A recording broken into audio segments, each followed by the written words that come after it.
WSNC 90.5 FM, a broadcasting service and NPR affiliate of Winston-Salem State University. Welcome to Africa World Now Project. I'm your host and producer, James Pope. Today, Kwame Ture as Existential Radical. Africa World Now Project is next. Come on, move with the spirit. Stand up, clap your hands. Groove with the rhythm, just get down. Get on.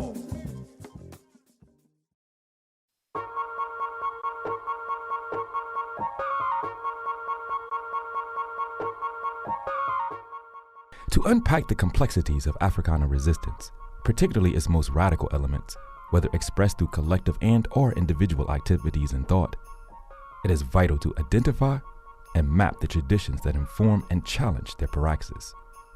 To be clear, the processes of identification and mapping is to highlight points of continuity and discontinuity in order to understand distortions to expressed objectives, particularly if those expressed objectives are justice, freedom, and equality. Being so, let's apply this perspective to Kwame Ture, aka Stokely Carmichael. The 1967 Dialectics of Liberation Congress held in London proved to be an important catalyst in the praxis of Kwame Ture. Up to this point, Ture's evolution as a radical activist who is solidifying an intellectual framework to realize a world where Africans and people of African descent live in a liberated state was rooted in his activities in the U.S. South, as well as his institutional groundings at Howard University, and more importantly, non-institutional grounding among what has come to be known as scholars without portfolio in New York. This descriptor is a bit misleading as the without portfolio indicates a legitimization contradiction, meaning the legitimacy of this knowledge production of, quote, street scholars, unquote, is less than the knowledge production of, quote, scholars who are attached to a particular institution. But I will not digress. I will unpack this a little bit as we move forward. Equally important to note, the cultural, ancestral, and historical radical orientations from Trinidad must not be overlooked.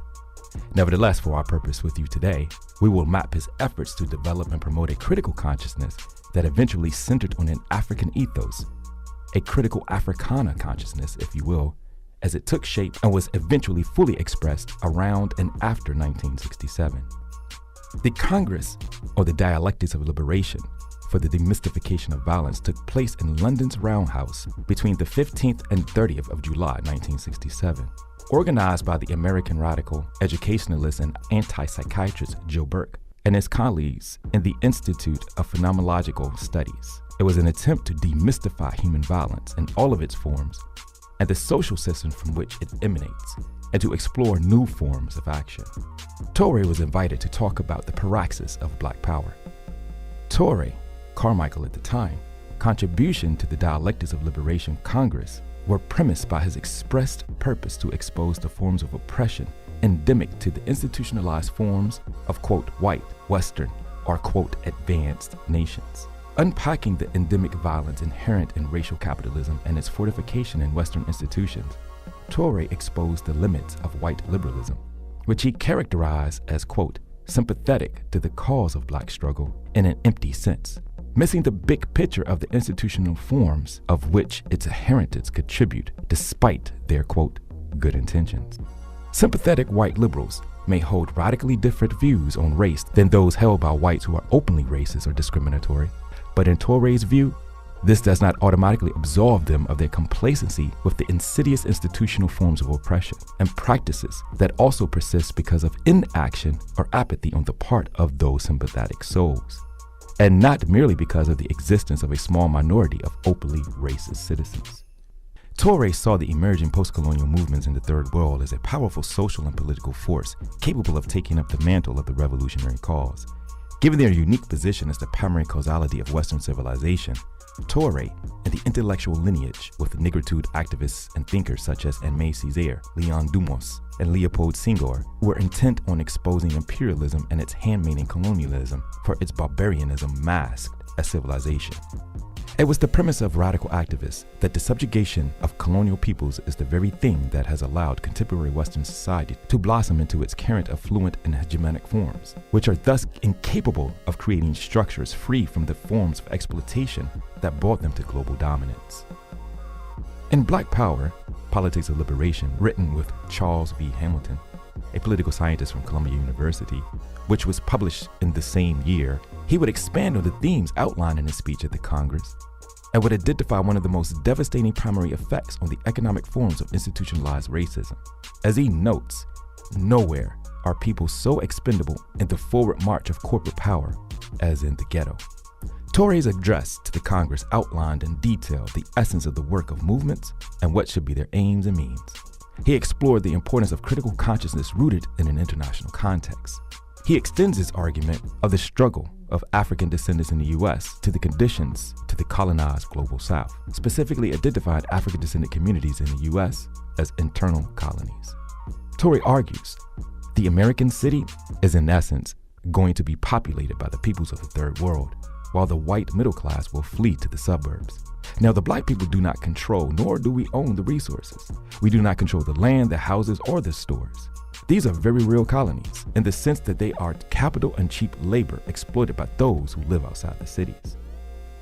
The importance of revisiting and deeply exploring this lecture we will hear today from Kwame Ture in this period of being, quote, woke, unquote, at the rampant and narrow postulation and self-congratulatory circles that posit that scholarship is in fact activism, i.e., write a book about history, not understanding or even unpacking the relevance of their ideas to the now moment, and in many cases not even reading the very people these so-called scholar activists are writing about today, is absolutely essential.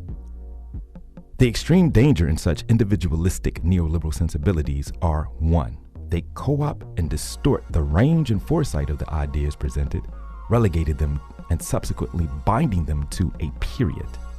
And the way time is understood in a Western context is antagonistic and debilitating to the way time is understood in relation to space, whether it's physical, mental, and spiritual, as well as the power of the word in an Africana context.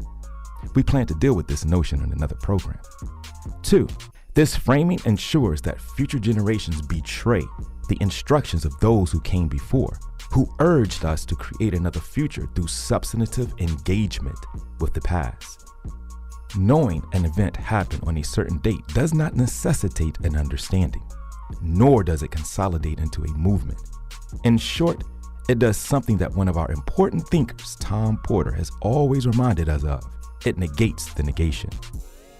Moving the unconscious to conscious is an intentional, protracted, collective process that requires 1. Collective study, 2. Collective deep thinking, 3. Collective engagement and application, 4. Collective refinement, evolution, and correction. More importantly, it provides accountability and serves as a mechanism for self and collective critique. Study, thought, and action must always equate to collective progress. These factors are exemplified through the praxis of Kwame Ture.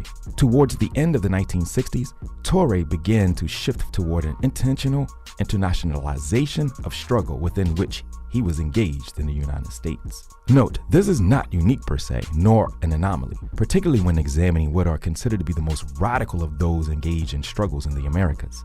But to examine Ture in isolation from the ideological and intellectual streams of thought and action from which they evolved does great damage to the continuities. What we will hear next is Kwame Ture, moving unconscious to conscious.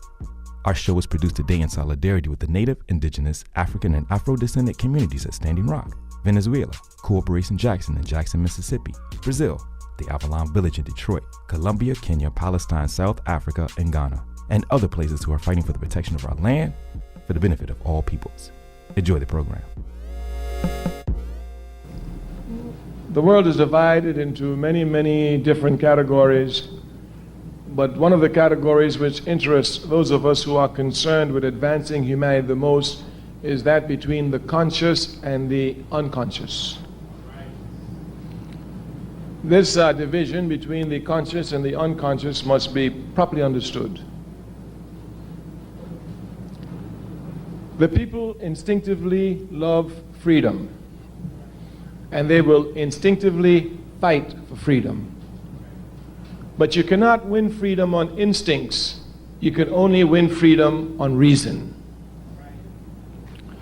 Therefore, the unconscious are those who react on instinct.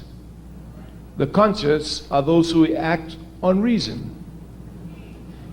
The job of the conscious is to make the unconscious conscious. Let us make a simple example. I think it was in 1992, after one more brutal beatings too many, the African population in Los Angeles, California revolted, rose up in righteous rebellion. This was instinctively revolutionary. Instinctively in the sense that it wasn't planned. Instinctive in the sense that it was just reaction to brutality. And this instinctive revolutionary act was very costly to American capitalism. It even had to bring in the American army. Very costly. But since it was on instinct, it had no reason, nothing to direct it, it would spin itself out. Those who participated in it were largely unconscious. We must come to understand that the overwhelming majority of our people are unconscious. But just because they're unconscious, you shouldn't think they don't want freedom. As a matter of fact, sometimes the unconscious is quicker willing to give their lives in struggle than the conscious. These are simple facts. Would you imagine what it would be like when we are conscious rebellious, when we consciously organize to rebel in Los Angeles with reason? I mean, making supply lines, making sure armaments are there, having hospital aids, having fire brigades, just like they do even in Ireland. Nothing big, just a little planning. Just a little planning. This is what we want to speak to you about this evening. Making the unconscious conscious.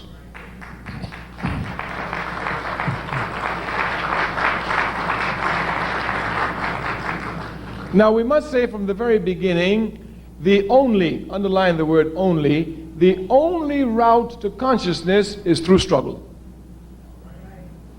Now, for example, we've shown you the unconscious struggle. Those who rose up in righteous rebellion against the state police in Los Angeles, they were consciously involved in struggle.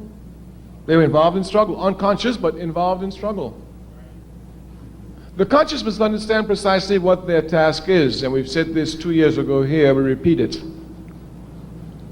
Ours is not to teach the people to be conscious, but to make them conscious of their unconscious behavior.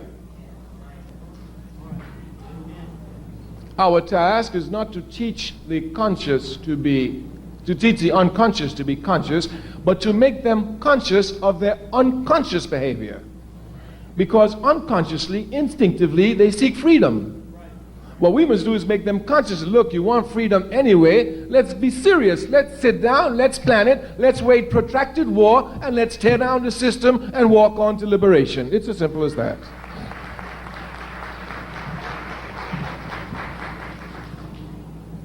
This aspect of the unconscious becoming conscious is linked to mobilization and organization, something we mentioned last year. We must make clear distinctions between mobilizers and organizers. To be an organizer, you must be a mobilizer, but being a mobilizer doesn't make you an organizer. Much confusion is to be found here. Malcolm X was a great mobilizer. He was a great organizer. Martin Luther King was a great mobilizer. He was not a great organizer. These facts can be easily seen from King and Malcolm. When Malcolm went to a place, he left a mosque. When King went to demonstrations, he broke down desegregation and he moved on. As a matter of fact, King was not concerned with organization to the point that even though he was the most popular Baptist preacher in America, without the shadow of a doubt, and probably, beyond the shadow of a doubt, the most loved, he could not become president of the National Baptist Convention. Yeah, so many of them. The National Baptist Convention. As a matter of fact, if my memory serves me correctly now, and I remember it was Muhammad Speaks that carried the article on the front page in 1964, when King tried to become president of the National Baptist Convention. There was so much confusion there that a minister was actually pushed off the stage and died in the struggle. Yeah. And of course, King lost. The man who won was a reactionary man by the name of Jackson, He never did nothing for the people, never cared about the people, just was a pork chop minister who used their money to put gas in his big Cadillac. But he was organized. But he was organized. We say that we must come to know the difference between mobilization and organization because the enemy will use mobilization to demobilize us. Mobilization is very easy. Very, very easy. Because since we're people who are instinctively ready to respond against acts of injustice, anytime there's one little act of injustice, we can blow it up and we'll find people who come and make some mass demonstration around it. Miss Sally lost her job. Let's rally. She will get her job back. People will come and rally. So-and-so got kicked out of school because the teacher's unjust. The people will come and rally. They will come to rally at issues. And this is what mobilization does. It mobilizes people around issues. Those of us who are revolutionary are not concerned with issues. We're concerned with the system. The difference must be properly understood. The difference must be properly understood. Mobilization usually leads for reform action, not to revolutionary action. If we would look scientifically at the October 16 million and more march, we would see clearly that this was a mobilized event, not an organized event. We must know clearly the difference between mobilization and organization. One of the characteristics of mobilization is that it is temporary. Organization is permanent and eternal.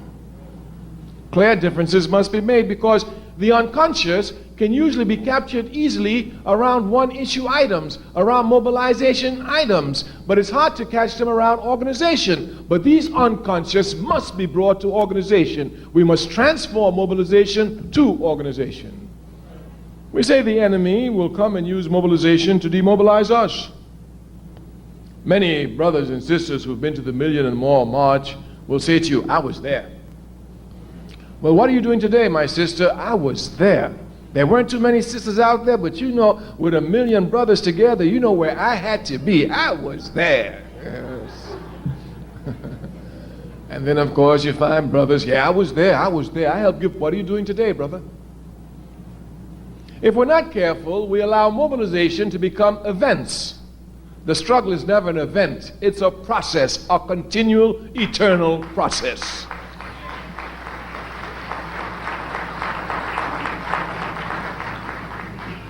We say it is our job to use mobilization to drive us to organization. You know our theme is organization.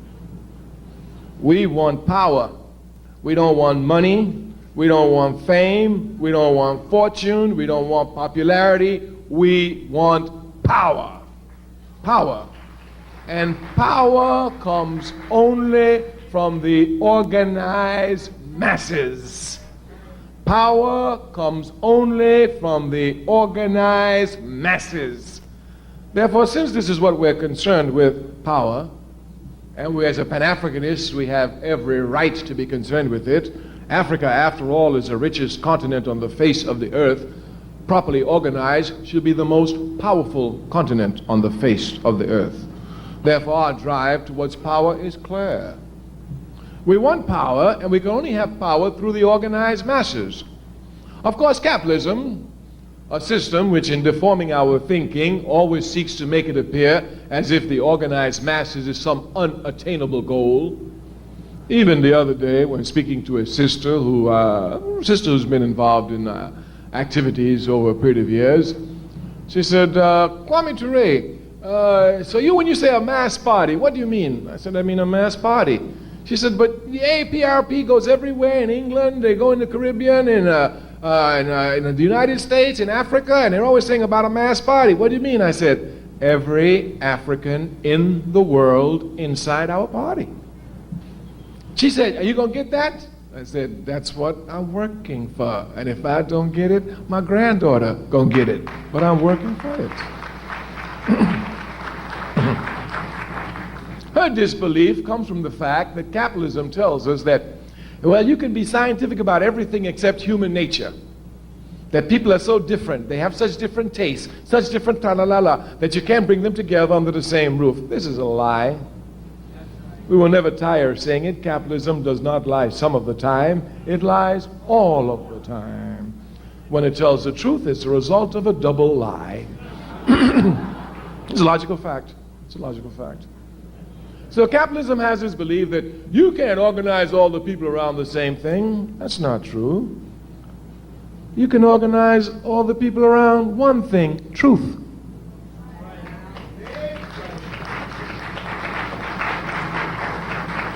Now, what capitalism will try to make it appear as if the truth is not one truth, but anybody can have the truth. This is stupidity. Nobody's born with the truth inside of them. If they were, they wouldn't need to live. We come to know the truth from outside of us. Some people think that they know the truth because they were born to know the truth. That's a lie. You know the truth from constant struggle against lies. That's how you know the truth. Constant struggle against lies.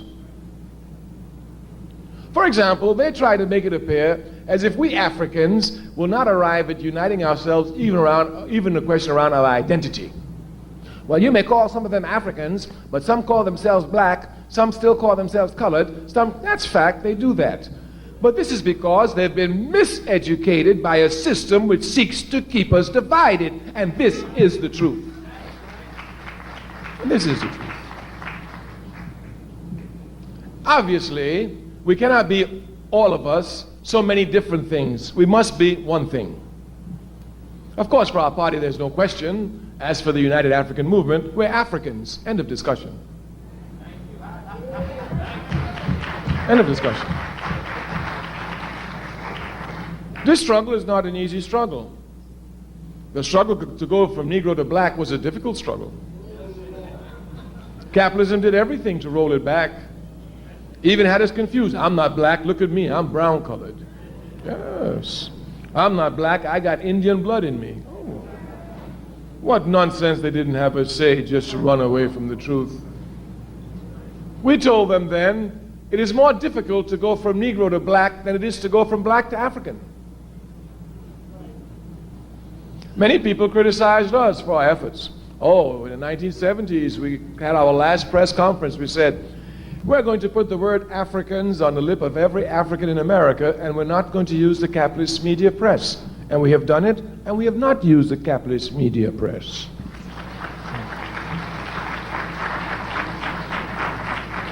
As a matter of fact, the capitalist media press, in trying to stop us from going to Africans in America, tried to throw out African Americans. They did it. We saw the whole scene. It's our job. We followed it carefully. Of course, they want to say African Americans. Of course, that keeps us exactly where we are. If you're African American, you're not the same like an African Kenyan. And certainly not the same like an African Brazilian. And certainly not the same like an African Trinidadian, etc., etc., etc. But once you're just African, ain't no question. Ain't no question. You African, yeah, where you were born? Trinidad. You African, yeah, where were you born? Uganda. You African, yeah, where were you born? Egypt. You African, yeah, all Africans. Once you have proper identity, one of your biggest problems is solved.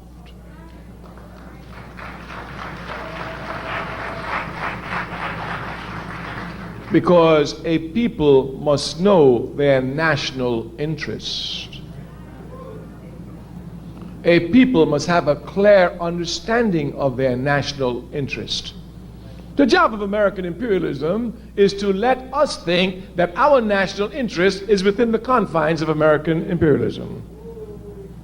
That's why Black American, African American, anything but make sure they hold on to America.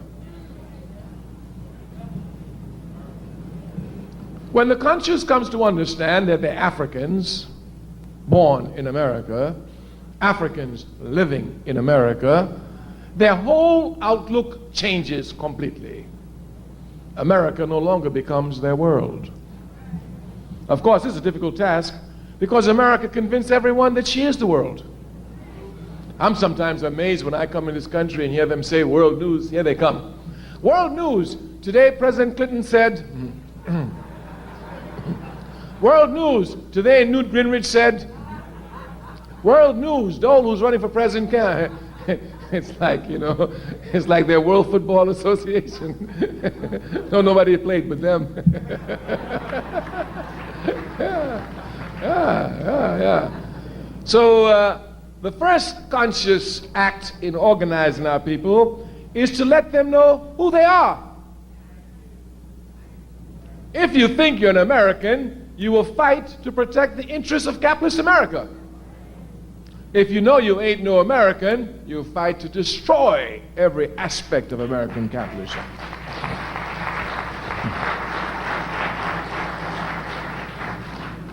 Our people have been unconsciously moving towards Africa.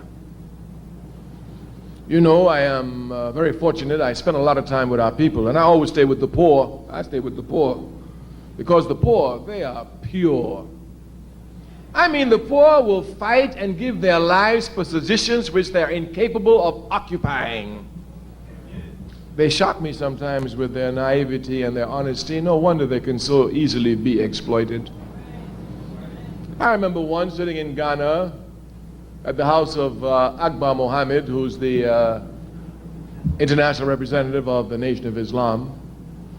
And there was a lot of people in the house, so I walked outside the gate, and I sat down. There's a little kennel there, and a concrete. I sat down by the kennel.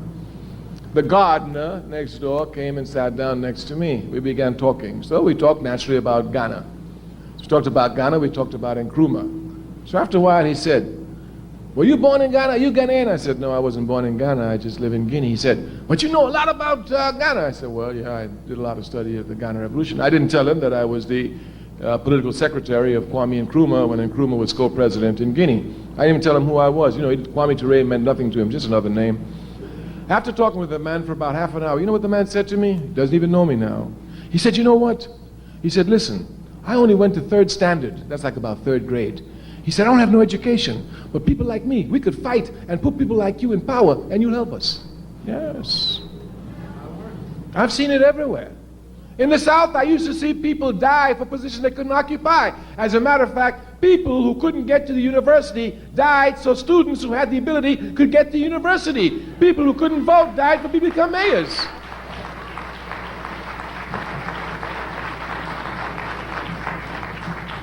It is these pure poor that we must be concerned with.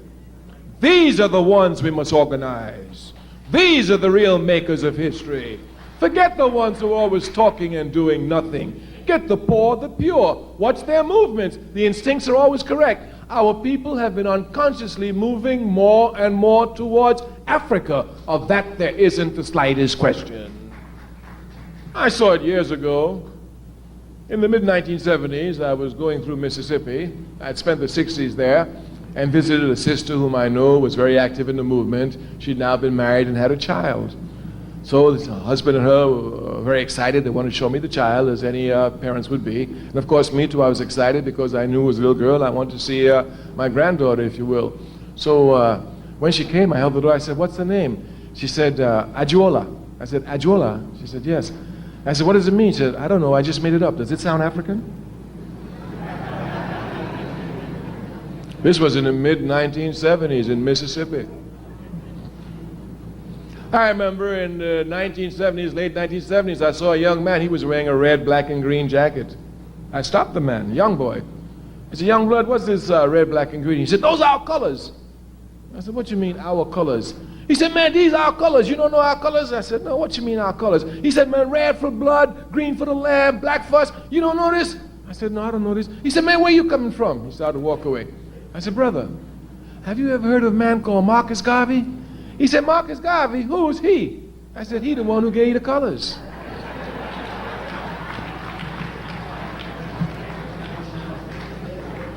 The unconscious are moving towards Africa. It is the job of the conscious to make them conscious of their unconscious actions. Since our people are moving towards Africa, it behooves us clearly to come seriously and to organize properly this movement and putting Africa as its primary. This is the job of the conscious. But the conscious gets their sustenance from the unconscious. I am certain that most of the brothers and sisters attending the Million and More March were unconscious. Unconscious in a sense that they do not consciously try to develop themselves in a systematically basis, on a day-to-day basis to make a... Tunde Adeleke, in Africa and Black Liberation Activism, Malcolm X, Stokely Carmichael, and Walter Rodney, argues that the ideological and intellectual influences of Kwame Nkrumah and Sekou Ture, notwithstanding Carmichael's attributes as a Black liberation activist, an indomitable advocate for and defender of the African Revolution, were grounded in experiences that go back to his Caribbean roots. He came to Nkrumah through a struggle that first began as a demand for justice and equality for American blacks in the South, which then morphed into a global struggle for African liberation. Though Ture did not begin his revolutionary activism with Africa at its core, he insisted, however, that Africa had always been the cultural artifact of the making of his social consciousness. Ture writes in his autobiography, "Although I was born in Trinidad, in a real sense, it will be inaccurate. Actually, incomplete would be a better word to call me Trinidadian. Ultimately, our roots are from Africa." Towards the mid and more pronounced in the late 1960s, Ture explicitly and intentionally linked the notion of Black power to African liberation. It was the premise of Ture that the insistence of developing a strategy consistent with broader anti-imperialist struggles in the Americas and Africa would raise the critical consciousness of Blacks in internal colonies and the diaspora to coincide with those in the, quote, third world, unquote.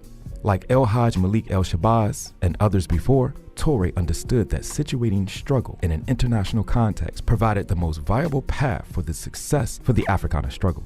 Toure's thought about Black liberation was consistent with the analysis and schema that anti-colonial and anti-imperial leaders, not the neo-colonial and co-opted leadership in Africa at that time, were then already implementing the broadening of the parameters of the struggle beyond the narrow confines of race and national boundaries. His analysis identified the, quote, third world as the epicenter of liberation struggles, and there was no greater, quote, third world theater of anti-imperialist and anti-colonialist struggles than in Africa. And if Africa encapsulated the struggles, then in the context of the mid-1960s for Ture, no two persons more perfectly embodied the spirit of Africa's resistance to colonialism and neocolonialism than Kwame Nkrumah and Sekou Ture. Kwame Ture believed that internationalizing the struggle, just as Malik Shabazz had argued, would destroy, quote, the minority complex that continued to plague a critical Africana consciousness. We are listening to Kwame Ture, moving unconscious to conscious. Our show was produced today in solidarity with the Native, Indigenous, African, and Afro-descendant communities at Standing Rock, Venezuela, Cooperation Jackson in Jackson, Mississippi, Brazil, the Avalon Village in Detroit, Colombia, Kenya, Palestine, South Africa, and Ghana, and other places who are fighting for the protection of our land for the benefit of all peoples. Continue to enjoy the program. Consciously try to develop themselves in a systematically basis, on a day-to-day basis, to make a contribution to the people. But the milieu which that unconscious mass created now makes it possible for the conscious mass to make this unconscious mass quickly conscious.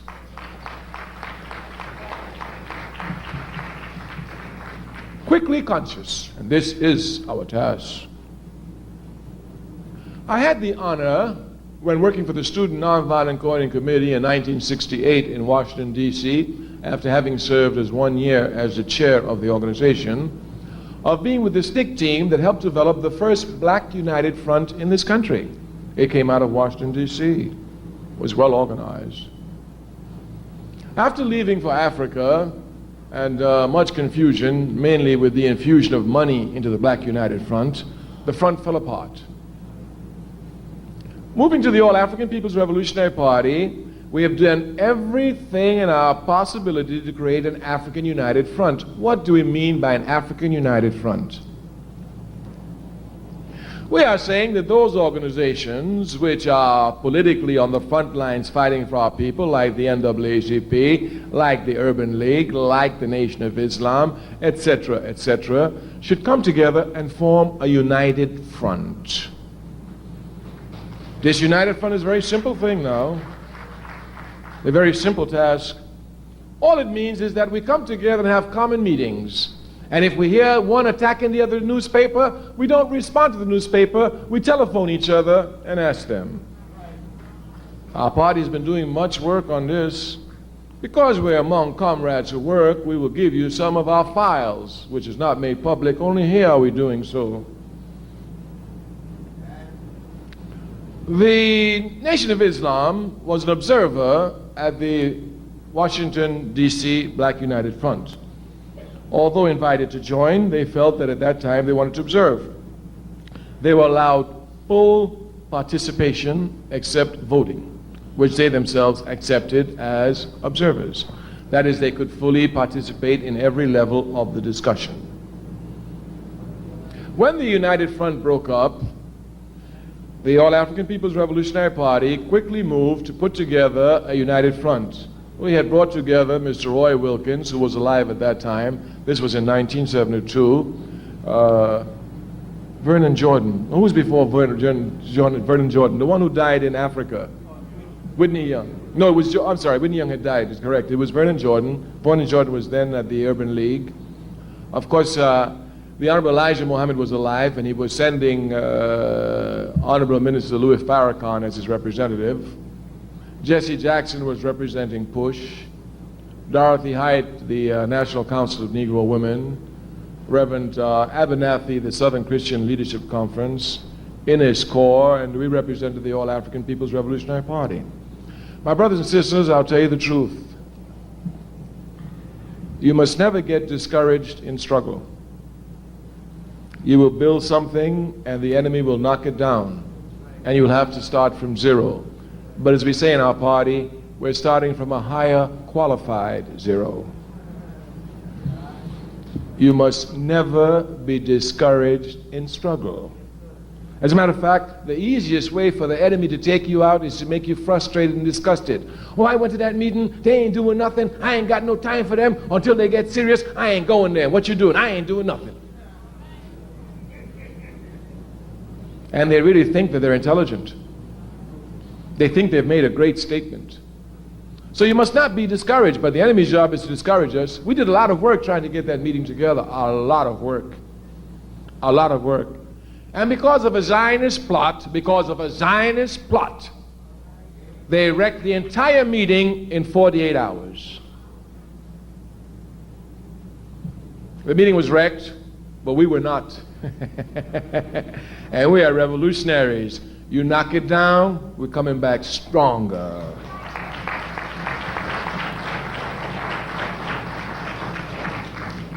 We accepted defeat, we licked our wounds, we pursued our battle. We continued with this aspect of it. During that time, the Honorable Elijah Muhammad passed. Before his death, you know, death has robbed me of so many things in life. It really has, really has. The most recent one was I have a brother who's in jail in Florida for killing a white policeman. This brother has been isolated in jail. Nobody writes him, so he has a lot of problems. And his father and I knew each other from struggling days back in the 60s in Dayton. Asked me to write him, I wrote him. So you know, when brothers are in jail, they ain't got nothing to do, so he writes me a letter every day. And I respond to all his letters because he's in jail, you know. And last year, when speaking on the telephone, I told him I think I have everything careful. I'm going to speak to Bill Kunstler, and I'm sure Bill Kunstler will look at the case. In March of last year, I had lunch with Bill Kunstler and in New York here, and Bill Kunstler agreed to take the case. And he said, but you know, I'm just a little bit busy now. Give me about 2 or 3 months, and then send me a letter, and I'll pick up the case. So I waited 2 or 3 months, and when I wrote the letter, before the letter arrived, Kunstler was dead. So death has robbed me of many political victories in life and created more work for me, but I'm a revolutionary. I accept it because I know my death is going to create a lot of work for others.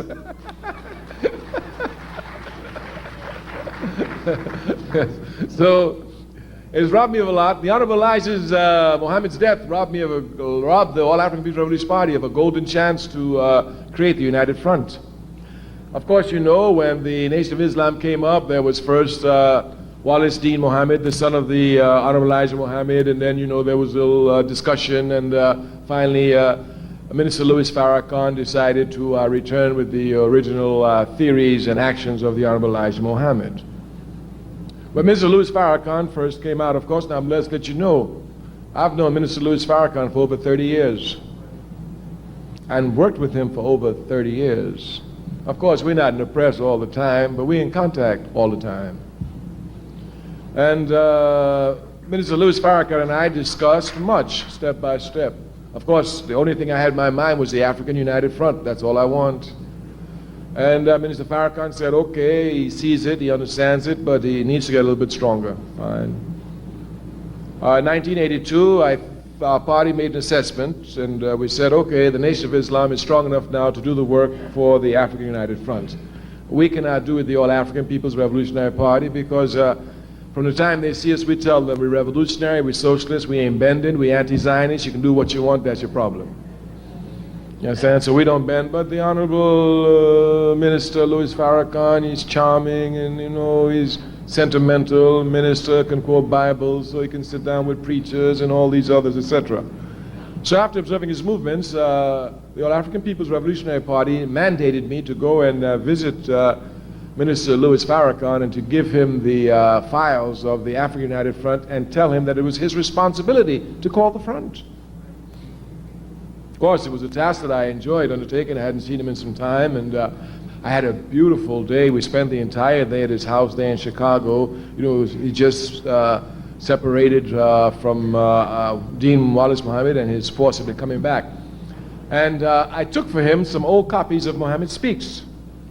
Now, if you look at the old copies of Muhammad Speaks, every middle page that you open had two black hands reaching across the oceans calling for a united front. Every issue of Muhammad Speaks.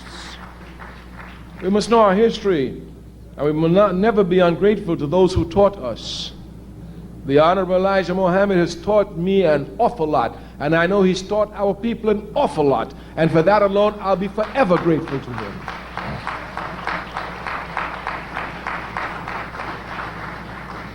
Minister Farakhan agreed to take the program. He had no choice. I told him, this is your program. This is what your leader says you're supposed to do. He ain't my leader, he's your leader. And you say you're following his footsteps, you know, and he was getting ready to do it. He didn't do it. Here's your chance. You're supposed to do what he didn't do, you know. So, of course, Farakhan had no choice. He had to accept it. We were well prepared. Everything was in proper order to have, finally, once again, our African United Front. By when was Jesse first talking about running for president? It was 1984. 83 was the announcement. When did Farakhan make the alliance with him? November 83. So by 82 I left. I went back to Africa. Everything was moving. I was in contact with Minister Farakhan. Our party people were in contact, feeding us step by step. I came back in early 1983. I met with Minister Farakhan. I explained to him precisely the steps that we thought we could help in bringing the African United Front together. After some time, he asked that we have a meeting late in the year, probably around September, October. I'm telling the truth exactly what was said at the meeting. Minister Farakhan said to me, at that time, Jesse Jackson had declared he was going to run for presidency, and he was under a lot of threats, you know. And I certainly thought that some crazy whitey was going to pop him, you know. But I have no problem with it. My life is on the line all the time. I put my life on the line for one thing. You put your life on the line for another thing. I ain't got no problem with it. You know, so Minister Louis Farakhan came to see me. He said, you know, and he's very clever, Minister Farakhan. He's very clever. When he wants to soften you up, he always plays that violin for you. Oh, Brother Kwame, you're my younger brother. But you know, you are so profound in political analysis. You surpass us all, that even though I am your older brother, I must come and seek advice from you. He's rough, you know, he's rough on that violin. He sings some sweet songs on that violin. So, of course, after seeking my advice, he came to seek my advice. He said, I want to make a decision. I said, what's that decision? He said, I want to put the FOI at the disposition of Jesse Jackson to protect him. I said, well, if you want to do that, that's your decision. He said, well, you don't seem enthusiastic about it. I said, well, I'm not. He said, well, Jesse Jackson might get killed. I said, he probably will get killed. He said, don't you think we need to protect him? I said, that's your decision. It's your FOI. You know, he said, so now he saw that it was getting serious. He said, you know, he's clever. Because he'll switch on you fast. You know, if you don't switch with him, you'll be in back gear while he's in front gear. You're already saying yes when you thought you were saying no. Yeah, he's rough. He said, well, I bet if you were being hounded and attacked by people, you'd want the FOI to protect you. I reminded him very slowly and very carefully. Minister Farakhan, when I was elected chair of the Student Nonviolent Coordinating Committee, the first public meeting I had as chair was a meeting with the Honorable Elijah Muhammad in his house in Chicago, where I spent 15 hours. It's a fact. It was here that I met Muhammad Ali for the first time. This is way back. This is before, well, you old people, so I would say before you were born. We were talking about 1966 here, easily. 30 years ago, yeah.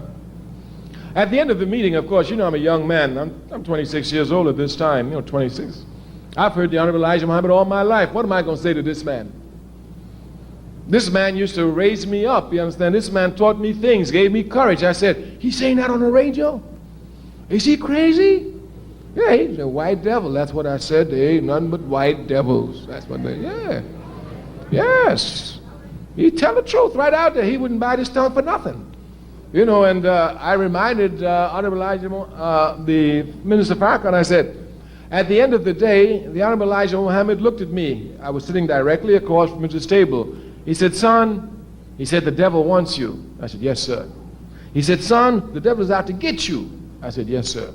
He said, son, you must be careful. I said, yes, sir, I'll be very careful all my life. I've been working in a mine pit among the enemy, and I'm older now, I have more experience. So he said, they're mean, you know. I said, yes, sir, I know they're mean. He said, they're going to get you. I said, yes, sir. He said, so, son, I'm going to put the FBI at your the FOI at your disposition. Everywhere you go, I'm going to send out an order that the FOI must protect you. Now, you know, this was really too much for me, you know. So I said, well, sir, thank you, you know, but you know, the FOI is so busy. I'm so busy. I'm running here and there. This will be such a task for them. Really, I thank you, sir. I really appreciate it, sir. And you know, I go through all this humble pie about thank you, but I don't need it. You know what he said? He said, son, I wasn't asking you. That's just what he told me. And if you go and look at pictures in the past, you'll see everywhere I go, the FOI was there protecting me from the 60s. You will look and you will see that. So I reminded this to Minister Louis Farakhan. I reminded him of it. And I said, Minister Farakhan, the FOI will protect me, but I promise you they will never protect me because I want to be President of the United States of America. They might protect me because I want to rip up America, but never because I want to be President of America.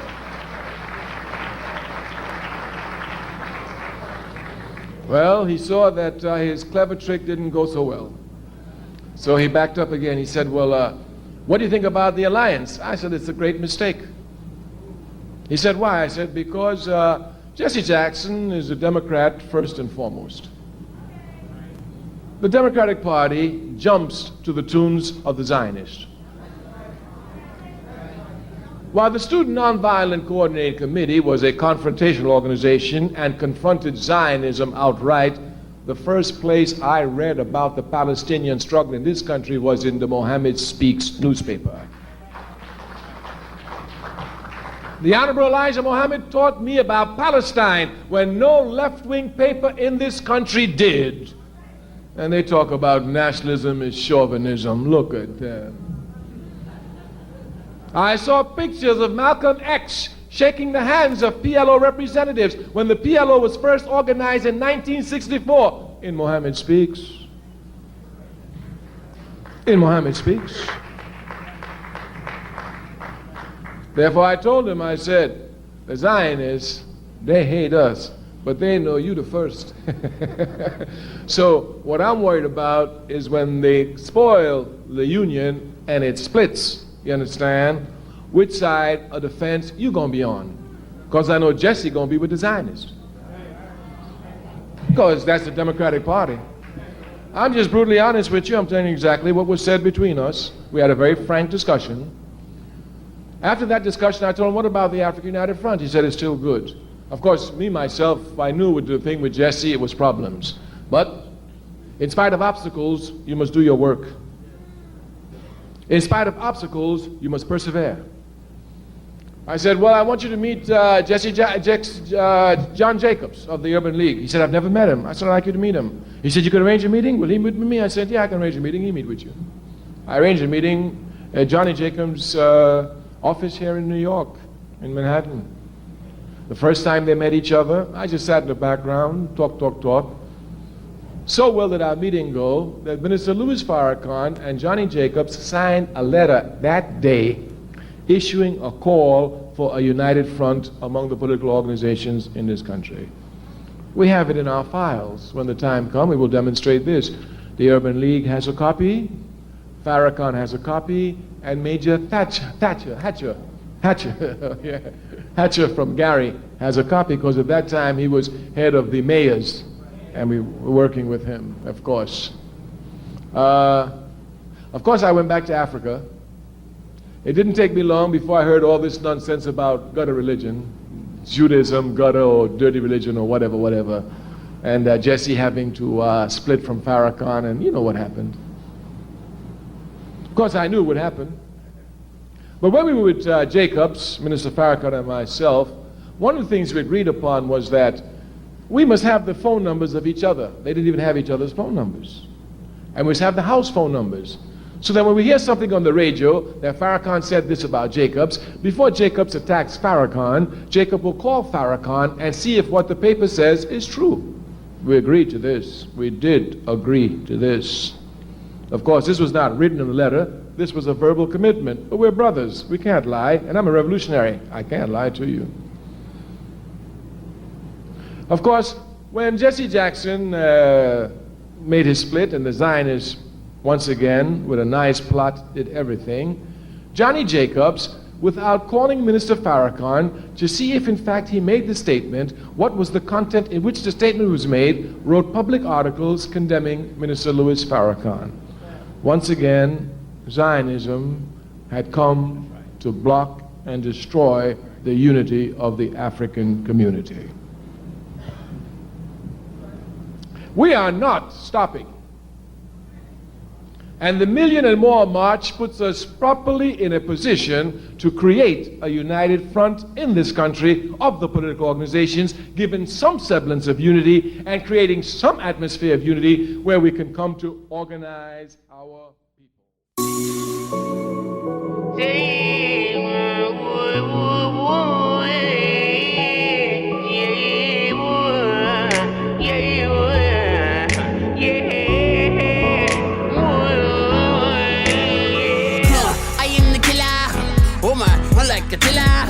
All I know is the killers. All I know is the killers. Eyes never been on us. God always been on us. We never hesitate. Meditated on it. Yeah. I'ma let the shooter shoot. It'll come around like a hula hooper. Any hog see a hue in a hoodie, assume it's a hooligan and treat a human like a hookah. Beg a brother run away to Cooper. If I don't keep it cool, I'll be in the cooler. I'm supposed to practice compassion and suppress all of this passion. Lord, I don't even smoke, but I'ma need to hit it something or I'ma be hitting something. That's not good, cause then I'll be what the world thinks I am. Even when I suit up, same boogeyman hiding in a new tux, same killer looking for something to shoot up. Yeah, I am the killer. I am the killer. Oh my, I'm like a killer. All I know is the killers. All I know is killers. I've never been on us. God always been on us. We never hesitate. Meditated on it. Yeah. I am the killer. Oh my, I'm like a killer.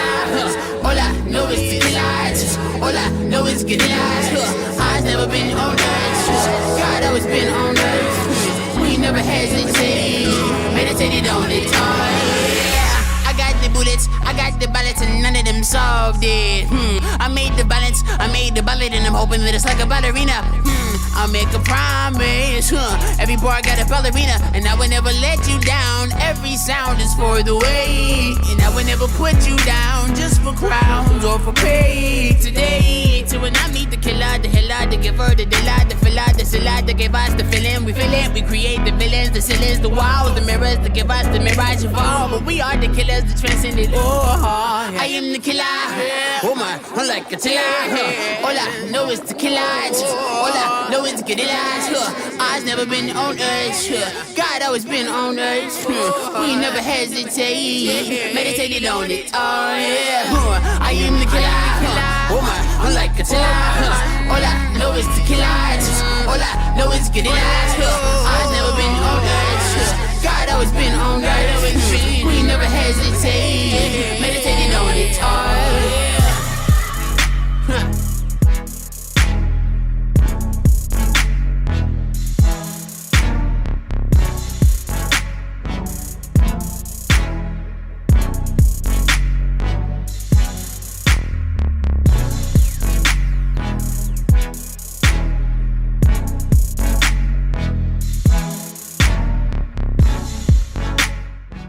That's it for Africa World Now Project for this week. I would like to thank you for joining us today and look forward to spending time with you next week. We can be reached through all your regular social media platforms. Email africaworldnowproject@gmail.com or follow us on Twitter at AFWRLDNWPRJ. I'm your host and producer, James Pope. The Africa World Now Project Collective consists of international media journalist, executive producer, and human rights activist Muizu Matali, Africa World Now Project media correspondent Funda Ngunda, senior research, content contributor, and production director Dr. Tasneem Siddiqui, senior researcher and content contributor and production associate Dr. Josh Myers, associate producer and content contributor Dr. Keisha Khan Perry, technology advisor is Byron Gray of Grayworks Technology, and creative director is Judah Pope.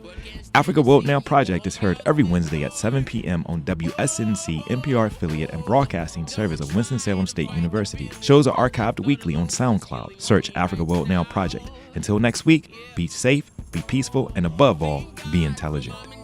We're sticking two together, cause we don't know how, yeah.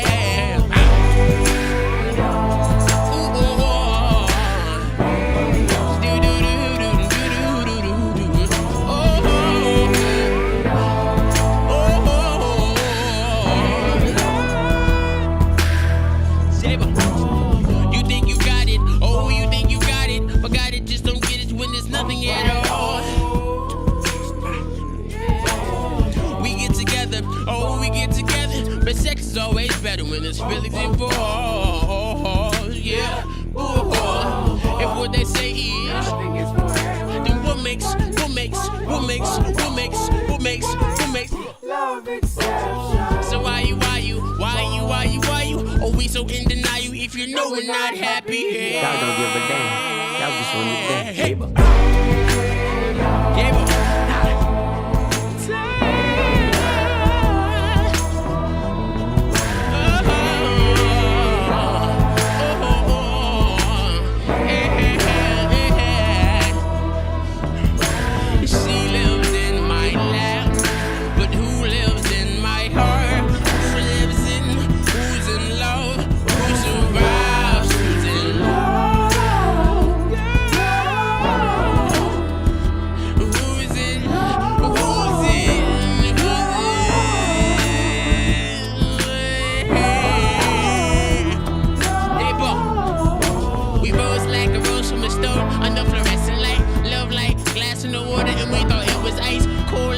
when it froze, unforgiving, forgive it, for it was dead from the go. We get stung to the vultures, confused as for mistletoe. We jump into the ocean without learning how to flow. Who's in love? Who's in love? Who survived?